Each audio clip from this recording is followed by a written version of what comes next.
سلامتنا كاب مقالح تيفي ببزلخم ويبزحخم كبرات نفتوات تخاتلتنا أقدستي حدشت معوالتاتن واناوي زيناتاتن قربنا لكم لنا فلما كند غندي نابيت صحفة بريزيدنت جيزاوي من محدار تقراي دبدابي اتيولو اتي ذاتو دبدابي محت انتا نتي بريزيدنت يو انتا يوزبل زرزر حيزنا لنا اب تقراي من اتار تساتفتن كيدي متأخخاب اجندان كمز جمر هاقراوي كوميشن مخكر إثيوبيا هافليتو اب تግራይ ካብ ዝንቀሳቀሱ ውድባት ሓደ ዝኾነ ትንሳኤ ሰብዓ እንደርታ ዛዕባ ሃገራዊ መረፃ ኣብ ትግራይ ዝምልከት ዝበሎ ሒዝናዮ ኣለና ኤርትራ ፍሉይ ሓድሽ ቴክኖሎጂ ከም ዘተኣታተወት ተገሊጹሎ ዜናታትና ክሳብ መወዳእታ ተኸታተሉ ናብ ዝርዝራቶም ክነስክረኩም ሰናይ ጻንሒት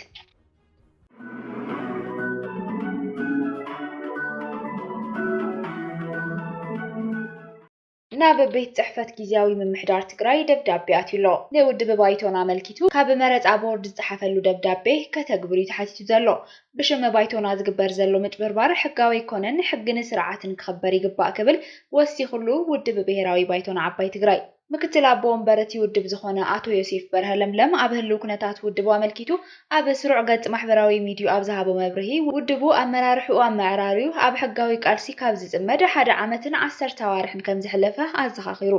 ባይቶና በቤት ጽሕፈት ሕወሓት ዝቐረበ ናይ ሓቢርና ንስራሕ ሓሳብ ካብ ዝነጸገሉ መዓልቲ ጀሚሩ እቲ ቤት ጽሕፈት በኪዳን ኣመነቢሉ ብዙሓት ድራማታት ሰሪሑ ዝበለ ዮሴፍ በርሀ ሕወሓት ድማ ምስ ሓደ ሰብ ሃፍቲ ብምዃን በኪዳን ኣመነ ዝምራሕ ካሊእ ባይቶና ክፍጠር ሰሪሑ ክብል ከሲሱ ቤት ጽሕፈት ሕወሓት ፋይናንስ መዲቡ ኪዳና ኣኼባ ከዳሉ ገይሩ ኣባላቱ ከይተረፉ ሞቢላይዝ ገይሩ ኣብቲ ኣኼባ ኣሳቲፉ ከም ውድብ ተረኺቡ መግለጺ ሓጎስ ኣንቢቡ ዝብል ክሲ ኣቕሪቡሎ ኣቶ ዮሴፍ በርሀ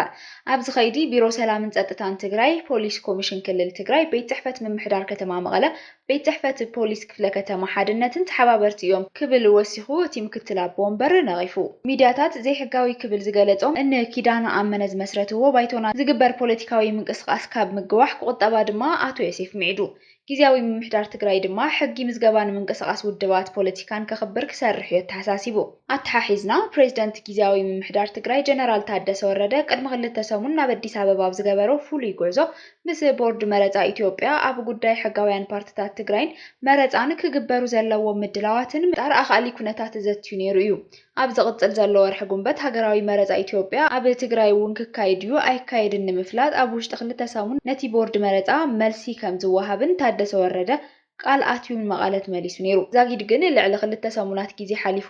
ዝሃቦ መልሲ ወይ መብርሂ የለን ኣብ ትግራይ መረፃ ክካየድ ከም ዘለዎ ትግራይ ኣብ ፌደሬሽን ኢትዮጵያ ሕጋዊ ውክልና ክህልዋን ክልላዊ ሙሉእ መንግስቲ ክህልዋን ብወገን ሓይልታት ፖለቲካ ትግራይ ግሉጽ ድሌታት ይግለጽ እኳ እንተሃለወ ስምምዕነት ፕሪቶሪያ ብምሉእነት ክትግበር ከም ዘለዎ ግዛታዊ ሓድነትን ተመዛበልትን መረበቶም ክምለሱ ከም ዘለዎም እዮም ከም ቅድመ ኩነት ዘቕምጥዎ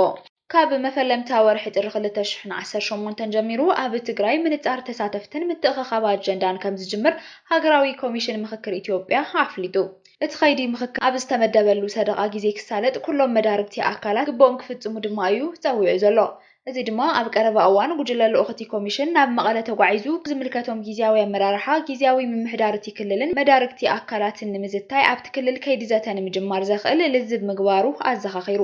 እቲ ጊዜያዊ ምምሕዳር ምስቲ ኮሚሽን ተዋዲዶም ንክሰርሑ ዝተወደቡ ሰባትን መካተትን ኣሳተፍትን ንምርግጋጽ ዘኽእሉ ሜላታት ምጽናዕን ምኽሪ ሓሳባት ምትእኽኻብ እናገበረ ከም ዝርከቡን ተዛሪቦም እቶም ምኽሪ ሓሳባት ናብቲ ኮሚሽን ቀሪቦም ብምጽዳቕ ናብ ተግባራዊ ምንቅስቓስ ንምእታው ጻዕሪ እናተገበረ ከም ዝኾነ ብምግላጽ እቲ ኸይዲ ዘተ ውጽኢታዊ ክገብሮ ብዝኽእሉ ሜላታት ምስ ዝምልከቶም ኣካላት ምርድዳእ ከም ዝሓትት ኣልዒሎም ኣብ ኣድላይነት እቲ ምክክር ሕብረተሰብ ዘለዎ ድሌት ዝገለጸሉ ኩነታት ከም ዘሎ ብምሕባር ሕዚ እውን ዝተወሰኑ ማሕለኻታት ከም ዘለዎ ኣመላኺቶም ኣብዚ ሕዚ እዋን ተሳተፍቲ ብፍላይ ናብ ኣጀንዳ ምትእኽኻብ ብምእታው ናብ ቁልፊ ጉዳያት ኣብ ምርድዳእ ንምብጻሕ ምስ ዝምልከቶም ኣካላት ብምትሕብባር ናብ ባይታ ንምውራድ እናተሰርሐ ከም ዝኾነ ምግላጾም ፋና ቴሌቪዥን ጸብጺቡሎ ኣብ ኢትዮጵያ ንብዙሕ ዘመናት ተወንዚፉ ዝጸንሐ ፖለቲካዊ ጸገማት ብዘተን ሃገራዊ ምክክርን ክፍታሕ ከም ዘለዎ ብዙሓት ርእይቶኦም ክህቡ ዝጸንሑ ኮይኖም ኣብ ሞንጎ ሊቃውንቲ ፖለቲካ ኢትዮጵያ ብሰንኪ ዘለው ዘይምቅድዳውን ዘይምትእምማንን ድማ እቲ ሃገር ናብ ዲሞክራሲ ስርዓት ንምስግጋር ኣብ እትገብሮ ጻዕሪ በዳሂ ገይርዎ ኣሎ ኣብ ዝተፈላለዩ ከባቢታት ሃገር ዝረአ ዘሎ ጎንፅታት መዕለቢ ብዘይተገበረሎም ታሪኻዊ ክስተታት ፖለቲካዊ ኣፈላላያትን ዝመፀ ኮይኑ ከም ሃገር ዝረኣዩ ፖለቲካዊ ኣፈላላያት ብምጥባብ ብዘላቕነት ክፍትሑ ሃገራዊ ምክክር ከም ዘድሊ እውን ሊቃውንቲ ፖለቲካ ይምዕዱ ኣብ ኢትዮጵያ ዘሎ ፖለቲካዊ ኣፈላላይ ብመረፃ ጥራሕ ዝፍታሕ ስለ ዘይኮነ ብዝተፈላለዩ ሃገራዊ ጉዳያት ምርድዳእ ክፍጠር ይኽእል እዩ ዝተባሃለሉ ኮሚሽን ሃገራዊ ምክክር ብኣዋጅ ብርኪ ተጣይሹ ዝተፈላለዩ ተግባራት ክፍጽም ከም ዝጸንሐ እዩ ዝገልጽ። እቲ ኮሚሽን ሃገራዊ ምክክር ኢትዮጵያ ካብ ፖለቲካ ሻራውነት ነፃ ካብ መንግስቲ ይኹን ካልእ ኣካል ጽልዋ ዘይብሉ ዓርሱ ዝኸኣለ ሕጋዊ ሰብነት ዝተላበሰ ኮይኑ ተጠዋዕነቱ ንባይቶ ተወከልቲ ህዝቢ ተሃገር ከም ዝኾነ ኣብ ዝተጣይሸሉ ኣዋጅ ብግልጽ ኣቕሚጡሎ። ኣብ መጀመርታታት ወርሒ ጥሪ ኣብቲ ክልል ብፍላይ ተሳተፍትን ከይዲ ምትእኽኻብ ኣጀንዳ ንምውጋን ትልሚ ከም ዝተተሓዘ ዝተሓበረ ኮይኑ እቲ ትልሚ ንምትግባር ኣብ ትግራይ ዝርከቡ መዳርግቲ ኣካላት እጃሞም ክዋጽኡ ጻውዒት ቀሪቡሎ። እንተኾነ እቲ ኮሚሽን ሕዚ ተዋቒሩሉ ዘሎ መንገዲ ኢትዮጵያ ኣጋጢምዋን ዘሎ ጸገማት ክፈትሕ ድዩ ዝብል እምነት ዝተመናመነ ምዃኑ እውን ፖለቲከኛታት ይገልጹ ኣለዉ። ኮሚሽን ሃገራዊ ምክክር ኢትዮጵያ ገና ባይታ ከይረገጸ ዝሞተ ነገር እዩ። እዚ ኮሚሽን ንሓደ 2 ዓመታት ቲያትር ተጻዊቱ ዝሓልፍ እምበር ቅውም ነገር ዘለዎ ኣይኮኑን ዝብሉ ፖለቲከኛታት እዚ ንኽብሉ ዘኽኣሎም ድማ ቀንዲ ምኽንያት ኣቃዋማቲ ኮሚሽን ኣብ መንግስታዊ ወገን ስለ ዝኾነ እዩ ድማ ይብሉ። ኣብዚ ከምዚ ዓይነት ጉዳይ ኩሉ ብማዕረ ክሳተፍ ነይርዎ። እዚ ማለት ከዓ ካብ መንግስታውን ተቃወምትን ዝሓወሰ ክኸውን ነይርዎ። ሽምግልና ዝግበር ካብ ክልቲኡ ወገን እምበር ካብ ሓደ ወገን ኣይኮነን ዝግበር። መንግስቲ ነዚ ኮሚሽን ዘጣየሾ ነዚ ግዜ እዚ ክሓልፎ ስለ ዝደለየ ሓደ ተጻዋታይ ናብ ገዛእ ርእሱ ጥቕሚ ክዕውት ደልዩ ዘጣየሾ ኮሚሽን ድማ ይብሉ። እቲ ኮሚሽን ኣብ ዝሓለፈ ሓደ ዓመት ወላ ሓንቲ ትጭበጥ ቅውም ነገር ከም ዘይሰርሐ ዝጠቕሱ ተዓዘብቲ መንግስቲ ግዜ መዕደግ ኢሉ ዘጣየሾ ኮሚሽን ክብሉ ይገልጽዎ ኣለዉ። ኣብ ትግራይ ካብ ዝንቀሳቐሱ ውድባት ሓደ ዝኾነ ትንሳኤ ሰብዓ እንደርታ ብዛዕባ ሃገራዊ መረፃ ትግራይ ምልከት መግለፂ ሂቡ።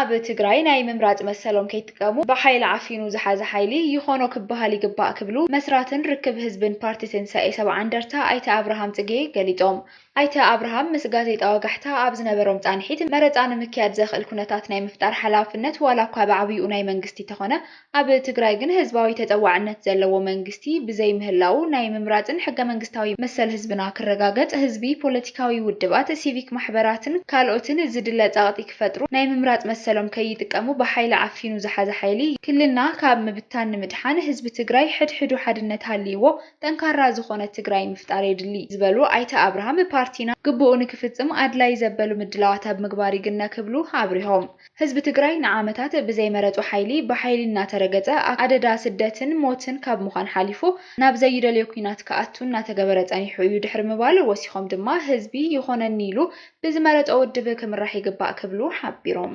ኤርትራ ሓድሽ ፍሉይ ዝተባሃለ ዘመናዊ ቴክኖሎጂ ከም ዘተኣታተወት ገሊጹሎ። ፍሉይ ዘመናዊ ዝተባሃለ ዲጂታላዊ ስርዓት ኣብ ጉዳያት ግምሩክን ንግድን ኤርትራ ዝሕግዝ ከም ዘተኣታተወ ተገሊጹ። ኤርትራ ናብ ምቅልጣፍ ቁጠባዊ ዘመናዊነት ስርዓት ንግዲ ምምችቻው ዝወሰደቶ ስጉምቲ ሓድሽ ዝተረቐቐ ዲጂታላዊ ስርዓት ምሕደራ ግምሩክ ከም ዘመረቐት ፕሮግራም ልምዓት ውድብ ሕቡራት ሃገራት UNDP ብሓሙስ 8 ጥሪ ኣብ ዝዘርግሖ መግለጺ ኣመልኪቱ። ብደገፍ እቲ ትካል ሕቡራት ሃገራትን ዓለም ለኻውያን መሻርክትን ከም ዝማዕበለ ገለጸ እቲ ስትራቴጂካዊ ተበግሶ